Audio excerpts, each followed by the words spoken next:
Senior صحافی اور تجزیہ کار جاوید چودھری کے مطابق جان ایف کینیڈی امریکہ کا کم عمر ترین صدر تھا۔ وہ 43 سال کی عمر میں صدر بنا اور 46 سال کی عمر میں قتل ہو گیا۔ میں آپ کو اس جان ایف کینیڈی کی سیاسی زندگی کا ایک انتہائی دلچسپ واقعہ سناتا ہوں۔ یہ وہ واقعہ تھا جس پر بعد ازاں آکسفورڈ یونیورسٹی کے سیاسیات کے شعبے نے باقاعدہ تحقیقات کرائی۔ اس کے بعد اسے الیکشن اور سیاست کی بیسٹ پلاننگ کا ٹائٹل دیا، لیکن آپ اس وقت تک اس واقعے کو زیادہ انجوائے نہیں کر سکیں گے جب تک آپ جان ایف کینیڈی کو پوری طرح سمجھ نہیں جاتے۔ جان ایف کینیڈی کے والد امریکہ کے امیر ترین شخص تھے۔ کینیڈی نے تعلیم مکمل کرنے کے بعد امریکن نیوی جوائن کی۔ وہاں سے انفٹ ہو کر نکالا گیا تو وہ سیاست میں آیا۔ 43 سال کی عمر میں دنیا کی سپر پاور امریکہ کا صدر بن گیا۔ وہ امریکی تاریخ کا کم سن ترین صدر ہونے کے ساتھ ساتھ امریکہ کا پہلا رومن کیتھولک صدر بھی تھا۔ وہ دنیا کا پہلا ایسا صدارتی امیدوار بھی تھا جس نے الیکشن مہم کے لیے ٹیلی ویژن کا میڈیم استعمال کیا۔ وہ امریکہ کا پہلا قتل ہونے والا صدر بھی تھا اور وہ امریکہ کا واحد ایسا صدر بھی تھا جسے دفن کرنے کے بعد اس کی قبر پر آگ جلا دی گئی تھی، اور یہ آگ آج تک جل رہی ہے۔ امریکیوں کا دعویٰ ہے جب تک امریکہ قائم رہے گا یہ آگ جلتی رہے گی۔ میں اب اس واقعے کی طرف آتا ہوں۔ جان ایف کینیڈی 1955 میں سینیٹر تھا۔ اس وقت اس کے صدر بننے کا دور دور تک کوئی چانس نہیں تھا۔ وہ ایک بار اپنے چند دوستوں کے ساتھ لاس اینجلس کے ایک غریبانہ محلے سے گزر رہا تھا۔ میں یہاں آپ کو ایک ضمنی بات بھی بتاتا چلوں۔ کینیڈی کا تعلق کیونکہ ایک رئیس خاندان سے تھا، چنانچہ وہ جب سفر کے لیے نکلتا تھا تو اس کے ساتھ 10 20 گاڑیاں چلتی تھی۔ کینیڈی خود بھی مہنگی ترین گاڑیاں استعمال کرتا تھا۔ کینیڈی کا قافلہ لاس اینجلس کے ایک ٹریفک سگنل پر رک گیا۔ سگنل کے سامنے سے ایک سیاہ فام بوڑھی خاتون گزر رہی تھی۔ خاتون بیمار تھی، اس نے ہاتھوں میں شاپنگ بیگ اٹھا رکھے تھے۔ وہ کمزوری کے باعث آہستہ آہستہ چل رہی تھی۔ ابھی وہ خاتون سڑک کے درمیان ہی پہنچی تھی کہ سگنل سبز ہو گیا، جبکہ گاڑیاں آگے کی طرف رینگنا شروع ہو گئی۔ کینیڈی فوراً اپنی گاڑی سے اترا، بھاگتا ہوا بوڑھی خاتون کے پاس پہنچا، اس سے اس کا سامان لیا، اس کا ہاتھ پکڑا اور اسے سڑک پار کروا دی۔ کینیڈی کے دوست اس کی اس حرکت پر حیران رہ گئے، کیونکہ یہ وہ دور تھا جب امریکہ میں گوروں اور کالوں کے درمیان جنگ چل رہی تھی اور گورے کالوں کو پسند نہیں کرتے تھے۔ ان حالات میں کینیڈی جیسے امیر سینیٹر کا ایک کالی خاتون کے لیے گاڑی سے اترنا بڑا معنی رکھتا تھا۔ بہرحال کینیڈی بوڑھی خاتون کو سڑک پار کرا کر واپس گاڑی میں بیٹھا۔ اس کا قافلہ آگے چل پڑا۔ راستے میں اس کے ایک ساتھی نے حیرت سے پوچھا، سینیٹر آپ کو اتنی تکلیف کرنے کی کیا ضرورت تھی؟ کینیڈی نے مسکرا کر جواب دیا، میں نے اس بوڑھی خاتون کی مدد کر کے امریکہ کی صدارت جیت لی ہے۔ کینیڈی کا ساتھی پریشان ہو گیا، کیونکہ اس وقت تک کینیڈی نے صدارتی الیکشن لڑنے کا فیصلہ نہیں کیا تھا۔ ساتھی نے پوچھا، وہ کیسے؟ کینیڈی نے جواب دیا، فرض کرو میں صدارتی الیکشن لڑتا ہوں، میرے ووٹ اور میرے مخالف کے ووٹ برابر ہو جاتے ہیں، اور اس وقت ہم دونوں میں جس شخص کو ایک ووٹ مل جائے گا وہ امریکہ کا صدر بن جائے گا۔ ساتھی خاموش رہا۔ کینیڈی بولا، اور فرض کرو وہ ایک ووٹ یہ بوڑھی کالی خاتون ہو تو کیا ہوگا؟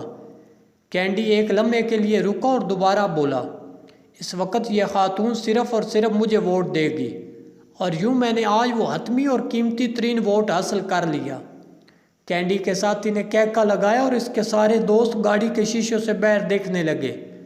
لیکن اس واقعے کے 6 برس بعد کینیڈی کی یہ بات سچ ثابت ہوگی، کیونکہ صدارتی الیکشن میں کینیڈی نے اپنے مخالف امیدوار کے مقابلے میں کم ترین برتری حاصل کی تھی۔ اسے صرف 0.2% ووٹ زیادہ ملے تھے، اور کینیڈی کا کہنا تھا یہ 0.2% ووٹ وہ ہیں جو اس نے لاس اینجلس کی سیاہ فام بوڑھی خاتون کا دل جیت کر حاصل کیے۔ کینیڈی نے صدر منتخب ہونے کے بعد اپنے اس ساتھی کو بلا کر اسے یہ واقعہ یاد کرایا تھا، اور اس کے بعد بڑی خوبصورت بات کہی تھی۔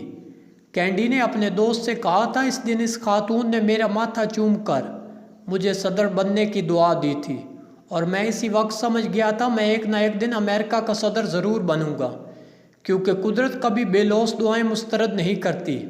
کینیڈی نے کہا، آپ ووٹ سے الیکشن ضرور جیت سکتے ہیں، لیکن آپ کو اقتدار ہمیشہ دعائیں سے ملتا ہے، اور جب تک عوام کی دعائیں آپ کا ساتھ دیتی رہتی ہیں آپ اقتدار میں رہتے ہیں۔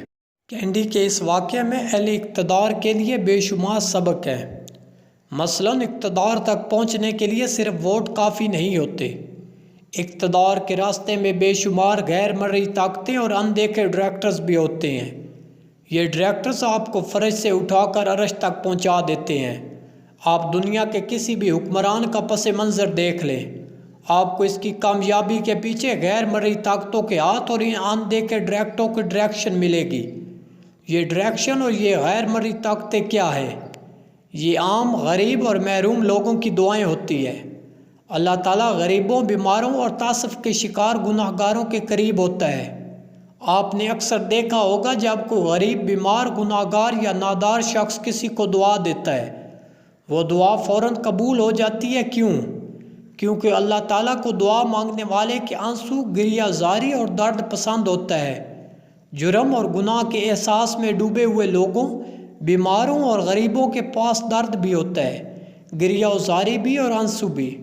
چنانچہ اللہ تعالیٰ اور ان لوگوں کے درمیان ایک مضبوط رابطہ پیدا ہو جاتا ہے۔ آپ آج سے تاریخ کو ایک نئے زاویے سے دیکھنا شروع کریں۔ آپ یہ دیکھ کر حیران رہ جائیں گے دنیا کے ان سیاستدانوں، کاروباری شخصیات اور حکمرانوں نے زندگی میں بے تحاشا ترقی کی، جنہوں نے غریبوں، بیماروں اور ناداروں کی اصلاح کے لیے کام کیا۔ آپ کو دنیا کے وہ تمام ممالک بھی ترقی کرتے نظر آئیں گے جن میں غریبوں، بیماروں اور ناداروں کا احساس کیا جاتا ہے، ان کی ویلفیئر کے لیے کام کیا جاتا ہے۔ آپ کو یہ دیکھ کر بھی حیرت ہوگی، دنیا میں کبھی ٹرسٹ کا کوئی سکول، کوئی یتیم خانہ، کوئی ہاسپٹل اور مفت روٹی فراہم کرنے والا کوئی لنگر خانہ بند نہیں ہوا۔ دنیا کی کسی فارماسیوٹیکل کمپنی کا منافع کم نہیں ہوا۔ جیلوں اور قید خانوں کو خوراک سپلائی کرنے والے بیوپاری کا کبھی کاروبار بند نہیں ہوا، کیونکہ ان لوگوں کے لیے غریب، بیمار، نادار اور جرم پر نادم مجرم دعا کرتے ہیں۔ چنانچہ دنیا میں وہ سیاستدان، وہ حکمران، وہ بیوروکریٹس اور وہ بااثر لوگ کبھی ناکام نہیں ہوتے جو غریبوں، ناداروں اور بیماروں کی دعاؤں میں یاد رہتے ہیں۔ کینڈی کے اس واقعے میں یہ سبق چھپا ہوا ہے۔ جب تک عام شخص کا دل آپ کے ساتھ نہیں دھڑکتا آپ اس وقت تک اچھے طریقے سے حکمرانی نہیں کر سکتے۔ عام شہری کو محسوس ہونا چاہیے کہ آپ اس کے لیڈر ہیں، آپ اس کے دکھوں، تکلیف اور مسائل سے واقف بھی ہیں اور راتوں کو جاگ جاگ کر اس کے مسائل حل کرنے کی کوشش بھی کر رہے ہیں۔ عام شہری کو یہ احساس بھی ہونا چاہیے اگر اس کی بجلی بند ہے یا وہ مہنگائی میں پس رہا ہے یا اس کی جان کو خطرہ ہے تو حکمران بھی سیکیور نہیں، ان کے گھر پر بھی فاقے ہو رہے ہیں اور یہ بھی 50 ڈگری کی گرمی میں پسینے میں شرابور بیٹھے ہیں۔ لیکن افسوس سے کہنا پڑتا ہے ہماری حکمران کلاس اور عام شہری کے درمیان آج تک اعتماد کا یہ تعلق قائم نہیں ہو سکا۔ عام شہری ان لوگوں کو دوسرے سیارے کی مخلوق سمجھتا ہے اور یہ لوگ بھی عام شہریوں کو کیڑے مکوڑے سمجھتے ہیں۔ چنانچہ ہمارے حکمرانوں کو اقتدار تو مل جاتا ہے لیکن انہیں عوام کی دعائیں، ہمدردیاں اور محبت نصیب نہیں ہوتی۔ شاید یہی وجہ ہے کہ اس ملک میں ہر حکمران کے اقتدار کا خاتمہ ٹریجڈی کی شکل میں ہوا ہے۔ ہر حکمران کے جانے پر لوگوں نے مٹھائیاں تقسیم کی۔ عمران خان بھی اس انجام کا شکار ہو گئے۔ یہ اگر عوام کے ساتھ کھڑے ہوتے، یہ مہنگائی اور بے روزگاری کو کنٹرول کرتے تو یہ تاریخی حکمران بن جاتے، ورنہ دوسری صورت میں آپ دیکھ لیں کہ ان کا بھی خاتمہ کوٹ لکھپت جیل میں ہو۔